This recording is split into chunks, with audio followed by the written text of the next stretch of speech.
More interviews with incoming NFL prospects from the Scouting Combine in Indianapolis. Joining us now, Alabama edge rusher, Dallas. This is the guy Turner. right here. The man. He's him. The man. The edge rusher supreme. Right? And all the guy that's been getting the hype the last few years, right? It's all you. We all saw you coming. Here you are. What's up? Oh, you like it? He's sitting there like he wants to suit up right now and knock you on your ass. You see these right here? This is one thing I know. He's from Florida. Florida guys love the lights. Always. They love it. No, I mean it in the most respectful way. You're ready for game time. You're never shy away. And I can tell you got a personality that, is infectious a little bit. I mean, growing up in South Florida, I've been doing this for a long time since I was 5. So, just used to it now, just being myself. So went to St. Thomas Aquinas, which is a powerhouse down there in Florida, right? Who'd you have on your high school team that we would know of? Because it's at Tim Tebow's school, right? I mean, their name one, right? I mean, who else did you have back in the day? It's been a lot of guys that have come out of that school. The Bosa brothers. Yeah, the Bosa brothers, right? I knew I was missing somebody Philip obvious. Dorsett. Man. Michael Irvin. Yeah. It's really a bunch of guys. Yeah, I know. It's too many. Well, that was good enough. That was a good start right there.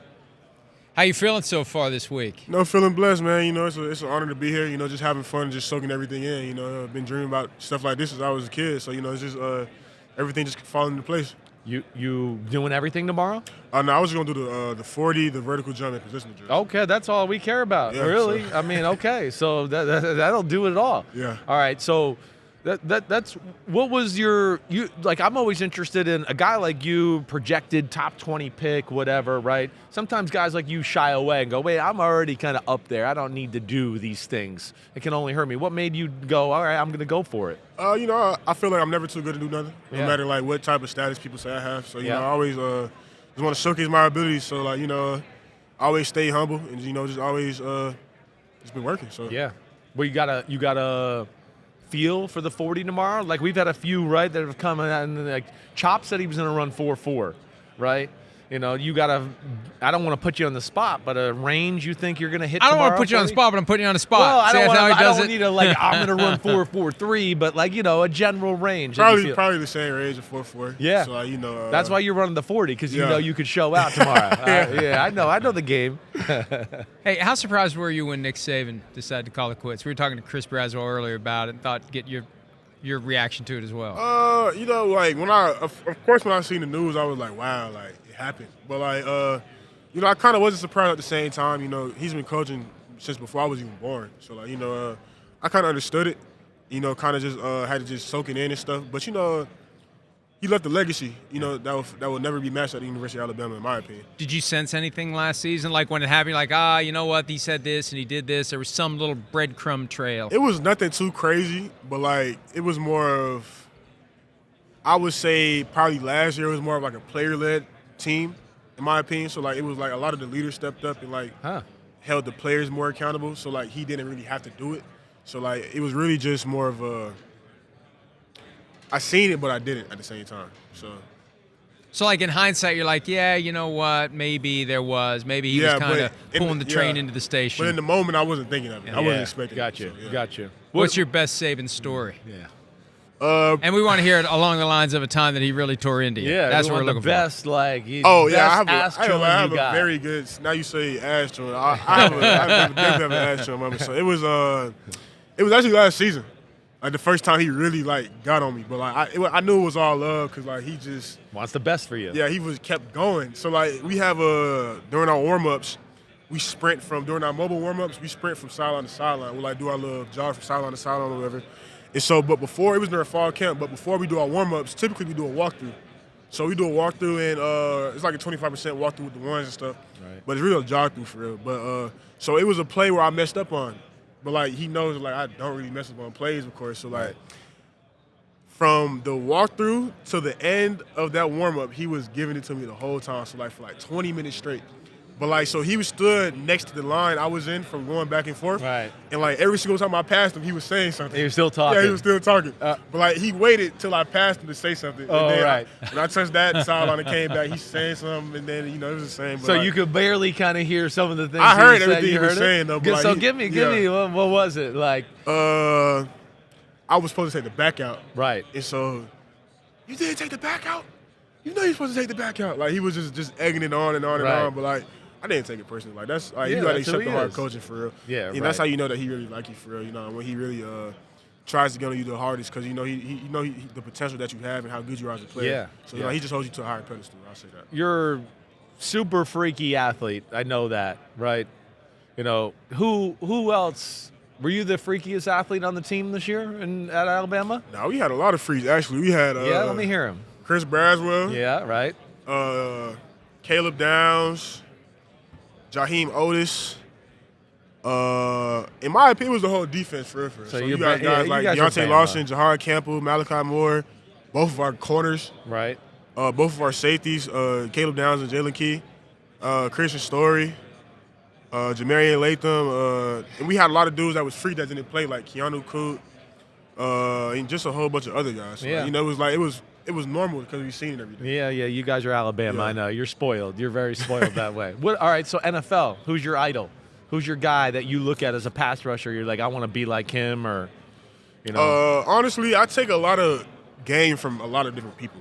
So I can't really say I model myself after one specific person. But I watch a lot of guys like Daniel Hunter, Nick Bosa, Khalil Mack, even Will. Yeah. I watch Will a lot. Right. Them dudes at the Dolphins, Van Ginkel, Bradley Chubb, and Jalen Phillips. Jalen Phillips, yeah. Still watch a lot of Von Miller still. I was going to say, you have a Von Miller build. Yeah, so right? I still watch a lot of him. Yeah.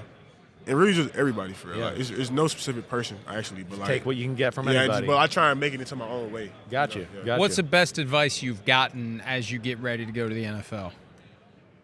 Actually, yesterday, Alonzo Highsmith told me, be mature about your business so you can live life that you want to live after. Yeah. So, like, it's basically like sacrifice now so you live in paradise later. Yeah. So it's in a way like, you know, you don't want to come in the NFL and just, you want to get straight, be a professional off rip. You know, you don't want to have any like slumps about, you know, people questioning how hard you work. And, you know, you just want to, you got to sacrifice your time and be a professional about your business. So that's good advice. It is. Yeah. This is similar to what I kind of just told Jared Verse a few minutes ago, right? He kind of asked the same thing. Like, don't have any regrets, man. It's a short life. It's Very a short career. Yeah. It ain't like you're going to be a doctor and you could be 65 and still be doing it, right? So. Even if you play 15 years, you're like, damn, that was gone like that. Yeah. My dad played 15 years. That's how college felt. He wanted 16, right? Yeah. I mean, it's just the way it is. So, yeah, I hear you there, man. It sounds good, man. Yes, Kick sir. some ass that way. Appreciate it. Who's the guy you can't wait to just absolutely annihilate in the NFL? You want to sack him, right? Or get, you know, who's the guy you're excited to see on the field, on the offensive side of the ball at least? It's a couple guys that I want to hit. I'm going to be honest. So it's Yeah. Pat Mahomes, of course. Right. He's about the fourth one we've had today. I want to say, well, this is probably my favorite quarterback, but Lamar Jackson. Yeah, You know, I hear you. I'll probably be. You might be on the wrong side of that highlight. You better watch I might out. be, but you know, it's just like, you know, seeing him, you know, he's from the same place, Broward County. Right, But, that's you know, right. So it was just like, wow, I just sat Lamar Jackson. Yeah. It'll probably be more feeling like that. It's Bryce for sure. Yeah. You know, I always wanted to hit Bryce. You never got to hit him in practice. You're like, now's my chance to get him. Yeah, I like it's a whole bunch of guys though, you know. But yeah, those three good ones. I like it. How closely did you follow Bryce's rookie year? I mean, it was a little rocky. Yeah, but just knowing the person that Bryce is, you know, over time, you know, I feel like it's going to all come together for him. You know, just being there in college with him, seeing him how he works every single day. You know, he's been, in my opinion, he's been a pro since I've been there. You know, always putting in extra time, extra work, and extra effort in what he does, and really just handle his business very serious and being professional off the rip, in my opinion. But, you know, just seeing him, you know, being embarrassed by him in practice sometimes, you know, him scoring every single time in 2 minutes, you know, it's just like, it's bound for something good for happening in the NFL for sure. What team did you follow as a kid? I had a cousin that played for the Jets when I was like from 5 to 8. Oh. So like it was really Who was it? Wallace Wright. Okay. Yeah, so I followed him a lot. And then you realized the Jets weren't very good. Yeah. But like really, honestly, I watched more basketball than I did football growing up. I'll say that. Really? But I watched a lot of college football too. So I'll say that. But yeah. All right. So 6'4", what'd you weigh in at? Right now I'm at 248. 248. All Yeah, right. right So now. you're a little bigger than what you played at, right? No, I played at 255. You last did? year. Okay. Yeah, so I was actually a little So smarter. we're ready for that 4-4 tomorrow. Yeah, he's ready for it. Yeah. See, shed a few pounds. Okay. All right. What's the biggest thing you look at in your game, right, where you just go, I need to up this area in my game for the NFL? What have you been trying to like work on or hone in on a little bit? Probably tightening up on my technique a lot more, and like my hands and striking in the run fit. And, just hand placement in general and pass rush too. Right. So, really just but really everything for real, of course. But, probably just the technique. Hand stuff is the biggest a lot of thing. hand stuff for real, in my opinion.